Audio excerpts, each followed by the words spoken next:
दोस्तों प्रदीप गिरी 11th-12th academy इस channel में आपका बहुत बहुत स्वागत है। ये स्पेशली मेरा पूरा का पूरा वीडियो दोस्तों 11th के स्टूडेंट से रिलेटेड। 11th में ये 3 मिस्टेक आपको 12th में फेल भी करा सकते हैं दोस्तों। दिखने में सुनने में बहुत ही बुरा लग सकता है, पर दोस्तों जो सच है वो सच है। अगर ये सब मिस्टेक शायद आप कर रहे हो तो हो सकता है कि 12th में आप फेल ना हो, पर हो सकता है कि आपका जो परसेंट का जो ग्राफ बहुत ऊपर था वो डायरेक्टली बहुत नीचे भी आ सकता है। तो वो कौन से ऐसे मिस्टेक है, कौन सी 3 चीजें नहीं करनी चाहिए जिससे हम 12th में हमें जो मार्क्स में जो नुकसान होने वाला है वो ना हो।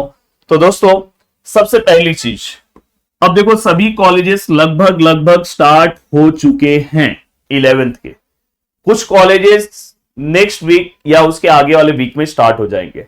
तो एक सबसे बड़ी चीज आती है रेगुलर स्टडी।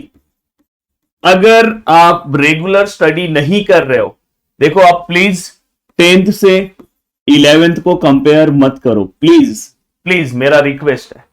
10th में क्या था पता है? लैंग्वेजेस थे। किसी किसी के लैंग्वेजेस अगर बहुत अच्छे थे, साइंस की कुछ चीजें बहुत बहुत अच्छी थी, तो वो 1-2 दिन में ही पूरा सिलेबस कंप्लीट कर लिए थे। वीडियोस को हमारे देख के एक ही दिन में बहुत सारी चीजें हो गई थी। पर दोस्तों ये 11th-12th से आपकी लाइफ डिसाइड होने वाली है, क्योंकि इसी स्ट्रीम में, अगर समझो आप कॉमर्स स्ट्रीम में, अगर आप साइंस स्ट्रीम में हो, तो आगे जाके इसी स्ट्रीम में आप वर्क करने वाले हो।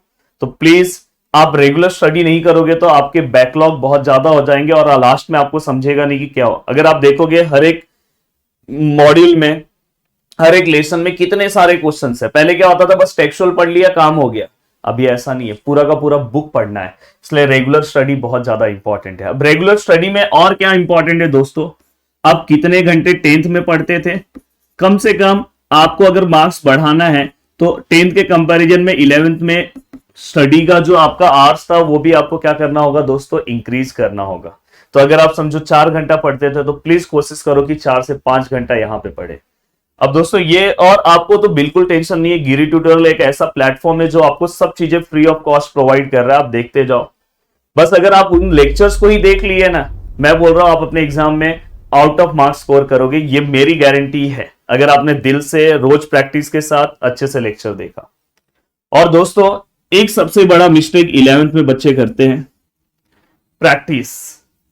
अब दोस्तों अगर आप 11th क्लास में हो तो 10th में अलग चीजें थी। 10th में कैसा था, आप मैथ्स का प्रैक्टिस कर रहे थे, हो गया। पर 11th में अगर आप देखोगे, फिजिक्स सब्जेक्ट देखोगे, जिसके अंदर फिजिक्स सब्जेक्ट के अंदर, केमिस्ट्री सब्जेक्ट के अंदर, एंड दोस्तों अगर आप बायोलॉजी सब्जेक्ट भी है या आपका मैथ्स है, दोस्तों इसके अंदर भी आपको प्रैक्टिस की जरूरत है। बायो में डायग्राम्स बिना प्रैक्टिस के नहीं चलने वाला है दोस्तों। केमिस्ट्री के अंदर तो बहुत ज्यादा जरूरत है, न्यूमेरिकल्स है, बाद में रिएक्शंस है। पार्ट 2 केमिस्ट्री का तो पूरा का पूरा रोज प्रैक्टिस करना है।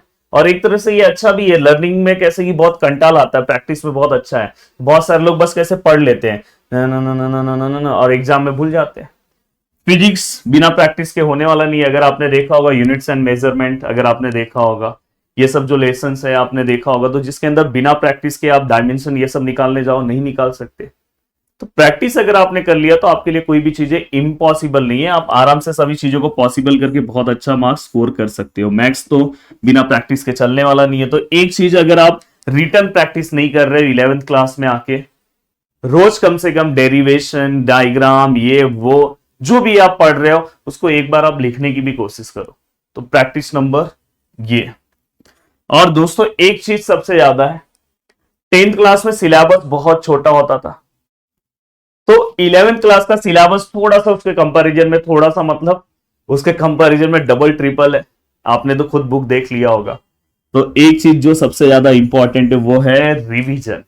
अगर आप रिवीजन नहीं कर रहे हो टाइम टू टाइम, तो ये चीज हो सकता है कि आपको बहुत बड़ा नुकसान देके जाए। आप भले कितना भी रेगुलर स्टडी कर लो, सब कुछ कर लो, 3 to 4 डेज में जो आपने पीछे पढ़ा है उसको रिवाइज करना बहुत कंपलसरी है। तो प्लीज उसे आप बीच बीच में रिवाइज भी करते जाओ, नहीं तो यहां पे भी आपको बहुत बड़ा नुकसान उठाना पड़ेगा। तो दोस्तों मुझे ऐसा लग रहा है कि आपने सभी चीजों को ध्यान से समझ लिया है। और मैं क्यों बोल रहा हूं कि अगर आपने ये सब नहीं किया तो आप 12th में फेल हो सकते हो। रीजन है दोस्तों, 11th एंड 12th का सिलेबस कनेक्टेड है। अगर समझो किसी ने 11th की केमिस्ट्री अच्छे से नहीं की, जस्ट बहुत आराम कर रहे हैं, अभी जैसे हमारे प्रदीप गिरी 11th-12th एकेडमी पे ही केमिस्ट्री के पूरे लेक्चर्स अपलोड है, 1-2 लेक्चर्स गिरी ट्यूटोरियल पे, उसे क्या दिक्कत होगा पता है? उसे 12th में केमिस्ट्री समझेगा ही नहीं, क्योंकि 11th एंड 12th की केमिस्ट्री कनेक्टेड है। अगर कोई मैथ्स 11th में बहुत अच्छे से कर रहा है तो उसको 12th का मैथ्स बहुत इजी तरीके से समझ में आएगा। वही अगर 11th के मैथ्स में मस्ती कर रहा है, नहीं जाने दे 11th 10th में पढ़ा हूं ना 11th में आराम करूंगा, उसको 12th में कुछ मैथ्स समझ में ही नहीं आएगा। तो मैं चाहता हूं कि आपको ये सब प्रॉब्लम्स ना हो, इसलिए मैंने स्टार्टिंग में ही आपको बता दिया, प्लीज रेगुलर स्टडी करते जाओ, हाथ जोड़ के बोल रहा हूं, नहीं तो लास्ट में बहुत बड़ा नुकसान उठाना पड़ेगा। बाय बाय, टेक केयर, फटाफट लेक्चर्स को देखते जाओ और मिलते हैं नेक्स्ट लेक्चर में। जय हिंद दोस्तों।